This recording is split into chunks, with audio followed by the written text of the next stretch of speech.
Hello and welcome back to our review with me, Kevin, from Kevin Grant on Whisky. This week we can see there's whisky here, but it's not really about a review on whisky. It's about the Glasgow Whisky Festival 2022, which was on Saturday, November 12th, held at Hampden. It's one of my favourite festivals to go to. It's the one I look forward to all year. I just think it's massive. The build up to it's absolutely great as well. But I thought I would give it a review, kind of if there's lots of pros and if there was any cons to it. So I want to try and break it down the best that I can on my personal experience of it. The tickets I think went on sale round about March time of this year, and they sold out super quick. I was able to get in, got myself to session 1, which was 12 till 3:30. So I was able to get myself to that. Got my ticket, £40. £40 is what I paid. And you think, okay, that could be quite expensive for a ticket. But when we fast forward, we get to November.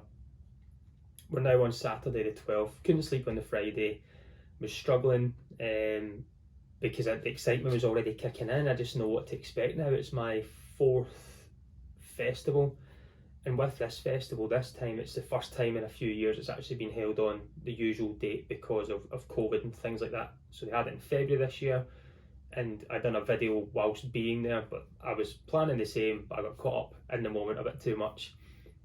So I arrive on the Saturday, get there about 11:30 in the queue. I'm near the front, it's doing great, a good few of us there. Once you're in, your ticket's taken, stump taken off, and that's you. You enter, I walk up the stairs and I'm met by Roddy, who owns a Good Spirits company and the guys that help set this full, massive day up. I get given my glass, which was this one right here.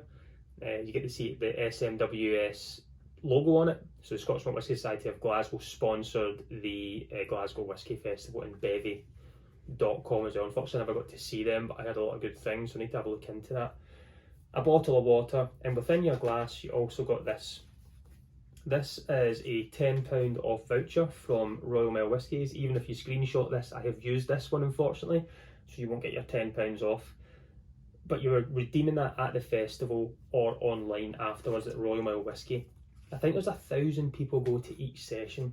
So you walk in, straight up the stairs, everyone's in good spirits, and there's 2 rooms split, and I can't remember how many people were on display, but I think way over 100, and you're just spoiled for choice. You're walking around, you have your glass, you don't know where to begin. If it's your first ever whisky experience, whisky festival, it can be overwhelming at the start, but you start getting quickly into the swing of things. So I got my first dram, and I think my first dram was a 24-year-old Capardonic from Voodoo Whiskey, the independent bottle, really cool artwork and things. Paul from them gave me that as my first dram of the day. So 24-year-old Capardonic, which is wow. You wander around and it just gets busier and busier. People are coming in, and it was great to see it busy again. People everywhere, 1,000 people round about, split into 2 rooms. There's certain stalls. Billy Walker was there from Glenallachie, so I couldn't get anywhere near Glenallachie just for the sheer fact that he was there, and everyone wanted to get over, get a picture and have a chat. Also, there was Charles McLean was there, and struggling to get to places wherever he was, you couldn't get in. But then you look at some of the stalls, some were a lot busier than others. Ardnamurchan, for instance, just absolutely people just going for it, just loving everything that they were doing, and I'm the same. I absolutely love it, and I thought I'll come back later. I couldn't get there at the start. Wander around some more, trying some different finishes and different whiskies. I was then treated to a 26-year-old Clynelish, and my whiskey of the day at one point I had was a 26-year-old 1996 Ben Nevis from North Star Spirits, which was, it blew my socks off. I'm going to put a picture up at the end of some of the whiskies that I took pictures of that I was there. The layout of it was great. If you had your membership and you were an SMWS member, you walked over to them, you showed them that, and they picked something out from under the table, which was really old stock that you were able to try.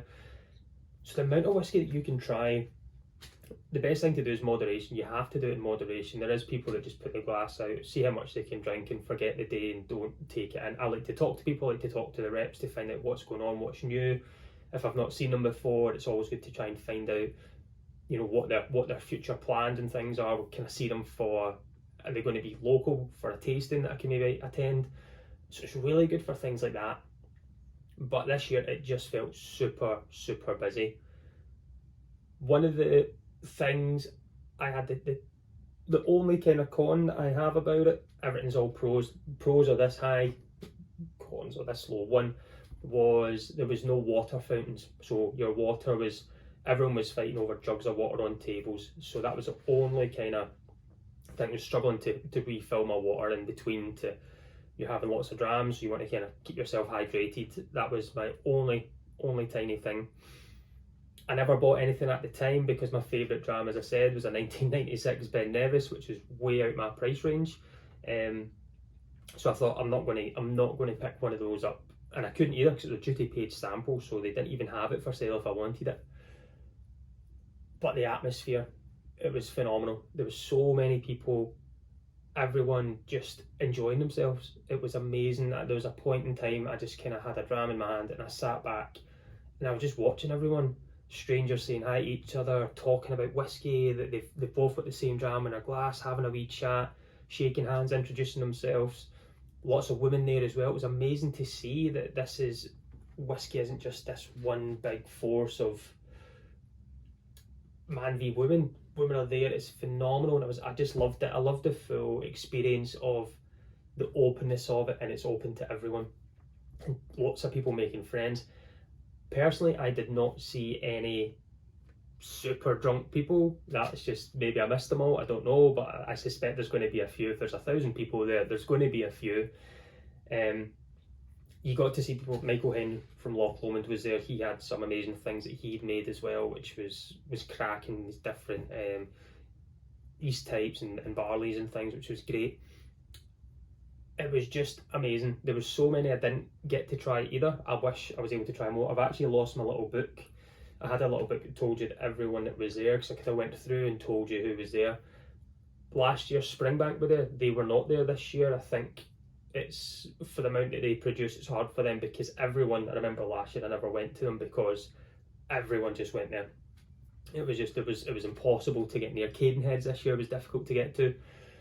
So you're never guaranteed to get to someone. If you're in early enough, yes, you'll be able to kind of go somewhere first and see.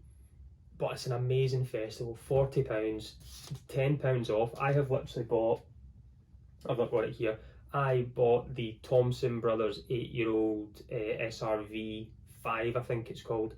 I bought that with my £10 off. Not on the day, but the next day I went online. So anything that was over £30, you were getting £10 off. That's, I think it was 32. So by the time you pay shipping and get that off, it ended up being like a lot cheaper anyway. So I've got that showing up shortly. But I think that's a great touch. You know, it doesn't force you to buy on a day. This is redeemed until, I think it's the 30th of November. Yeah, I've got the 30th of November to use that. And I've used mine already because I thought, you know what, that's a really good deal.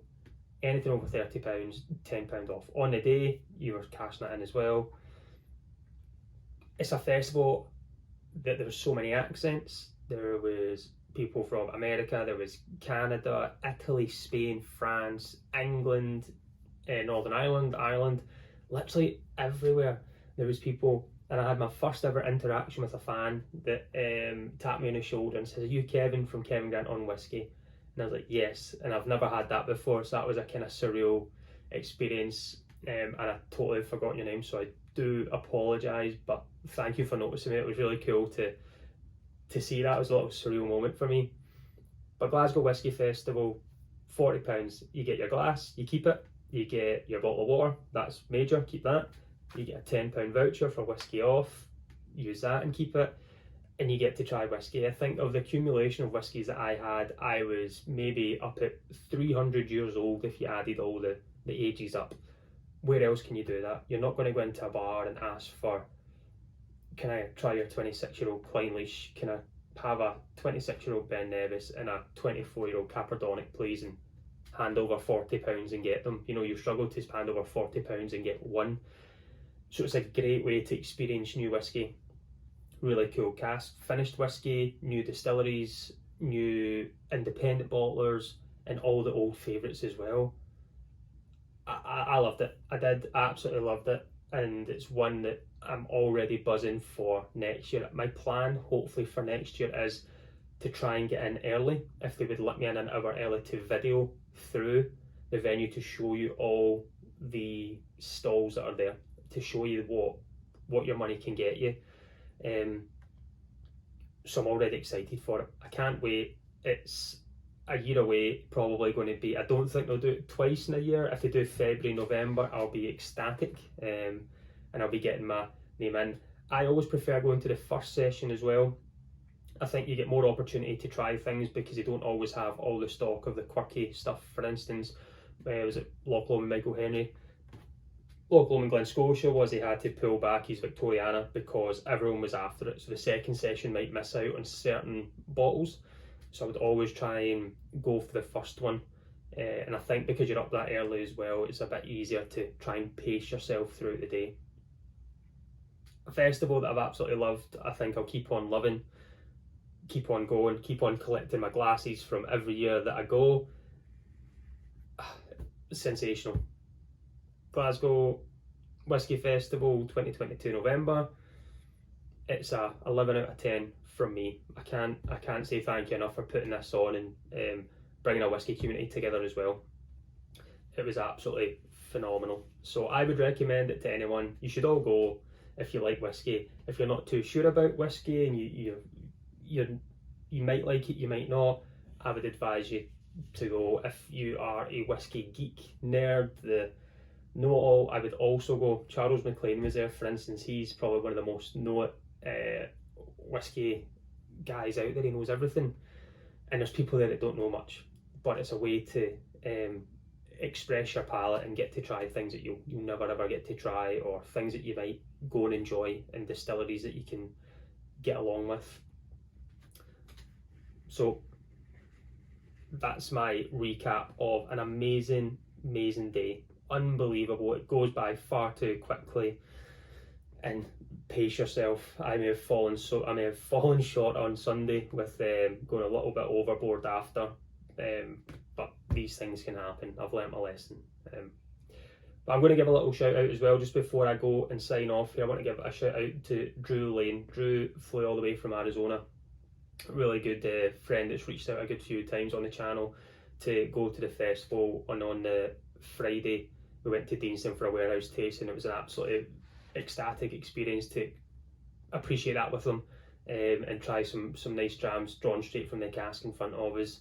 Got to hang about with him on Saturday for a bit, and also on Sunday at a tasting before he flew home on Monday. So Drew, appreciate everything, and thank you for the samples that you brought over. It was far too kind. So I'm going to raise a wee glass to you, Drew.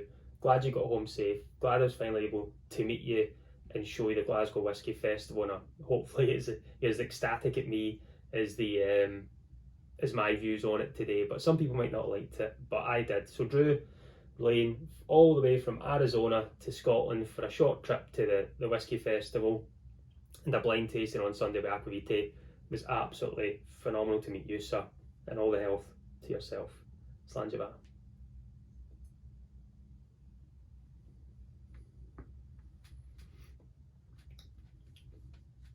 Well, that's really good, that. So I am going to sign off just now. I've got a wee dram here that I'm going to review very shortly, but I'll not give it away just now. That's my first ever sip and I quite enjoyed that. So as always, I've been Kevin from Kevin Grant on Whisky. Join me next week. Let's talk whisky. Slange.